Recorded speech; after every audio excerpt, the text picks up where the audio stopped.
Welcome to Telangana Raj news.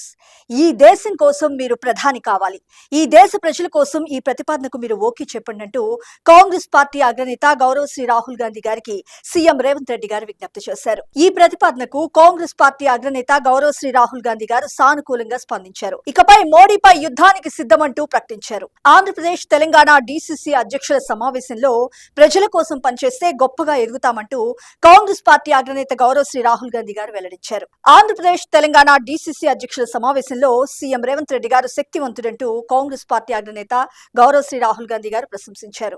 అలాగే BC reservation పై private బిల్లుకు సుముఖం వ్యక్తం చేశారు. ఇక్కడ మనకు ముఖ్యమైన అంశం చూసినాం.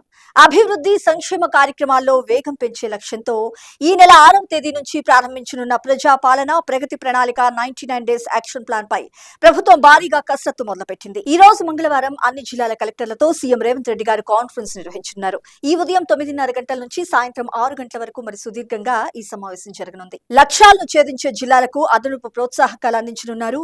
మెరుగైన పనితీరు కనపరిచిన ఆఫీసర్స్ కు ప్రత్యేకంగా ప్రశంసా పత్రాలు కూడా అందించనున్నారు. గతానికి భిన్నంగా ఇప్పుడు రిజల్ట్ ఓరియంటెడ్ అప్రోచ్ పై ముందుకు సాగనున్నారు.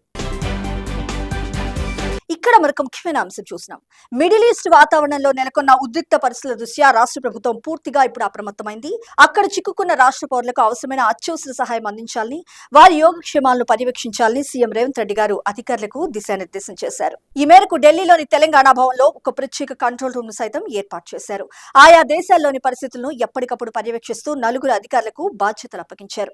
ఏవైనా ఇబ్బందులు ఎదురైతే resident commissioner PS liaison head Vandana Barua 919871999044 number కి వెంటనే కాల్ చేయాలంటూ సూచించారు. అలాగే మరొక 4 ఆఫీసర్స్ నంబర్స్ ను అందుబాటులో ఉంచారు. ఇక్కడ మరొక ముఖ్యమైన అంశం చూసినాం. రాష్ట్ర ప్రజలకు సీఎం రేవంత్ రెడ్డి గారు హోలీ పండుగ శుభాకాంక్షలు తెలిపారు. ప్రకృతి పండుగ హోలీని ఆనందోత్సాహాల మధ్య జరుపుకోవాలని ఆయన ఆకాంక్షించారు. ప్రేమ, ఆప్యాయత, సంతోషాల హరివిల్లుగా శాంతి సౌభ్రాతృత్వానికి ప్రతీకగా నిలిచే ఈ హోలీ పండుగను మరి కులమతాలకు అతీతంగా అందరూ జరుపుకోవాలని సీఎం రేవంత్ రెడ్డి గారు పిలుపునిచ్చారు. సహజ సిద్ధమైన రంగులు, సాంప్రదాయ పద్ధతుల్లో పండుగలు జరుపుకోవాలంటూ సూచించారు. ఇక్కడ మరొక ముఖ్యమైన అంశం చూసినాం. ప్రజల కోసం, ప్రజా సమస్యల కోసం పనిచేయండి, అప్పుడే మీరు గొప్ప నేతలుగా ఎదుగుతారంటూ కాంగ్రెస్ పార్టీ అగ్రనేత గౌరవ శ్రీ రాహుల్ గాంధీ గారు కాంగ్రెస్ పార్టీ డీసీసీ అధ్యక్షులకు పిలుపునిచ్చారు. ఈ సందర్భంగా శివుడే మనకు ఆదర్శం, నిరాడంబరతే మన మూల సిద్ధాంతం అంటూ వ్యాఖ్యానించారు కాంగ్రెస్ పార్టీ అగ్రనేత. ఆడంబరాలు, అధికార వ్యామోహం పూర్తిగా బీజేపీ విధానం. అహింస, శాంతి, సత్యాన్వేషణ కోసం ప్రతి కార్యకర్త పనిచేయాలంటూ సూచించారు. మీరు బానిసల్లా బతకద్దంటూ డీసీసీ అధ్యక్షులకు కాంగ్రెస్ పార్టీ అగ్రనేత గౌరవ శ్రీ రాహుల్ గాంధీ గారు దిశానిర్దేశం చేశారు. పార్టీ సిద్ధాంతాలు, విధానాలపై 2.5 గంటల పాటు దిశానిర్దేశం చేశారు. ఇక్కడ మరొక ముఖ్యమైన అంశం చూసినాం. కాంగ్రెస్ పార్టీ అగ్రనేత గౌరవ శ్రీ రాహుల్ గాంధీ గారి దిశానిర్దేశం మేరకు రాష్ట్రంలో బీసీలకు అత్యంత ప్రాధాన్యత ఇచ్చినట్లు టీపీసీసీ అధ్యక్షులు ఎమ్మెల్సీ మహేష్ కుమార్ గౌడ్ గారు స్పష్టం చేశారు.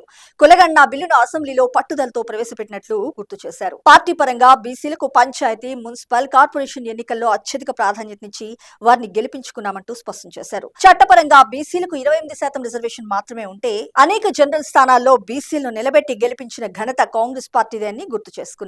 10 రోజుల పాటు డీసీసీ అధ్యక్షులకు పార్టీ సిద్ధాంతాలపై సంపూర్ణంగా శిక్షణ ఇచ్చామని, ఈ కార్యక్రమంలో లోక్సభ ప్రతిపక్ష నేత గౌరవ శ్రీ రాహుల్ గాంధీ గారు పాల్గొనడం చారిత్రాత్మకమంటూ పేర్కొన్నారు PCC chief MLC Mahesh Kumar Goud గారు. ఇక్కడ మరొక ముఖ్యమైన అంశం చూసినాం.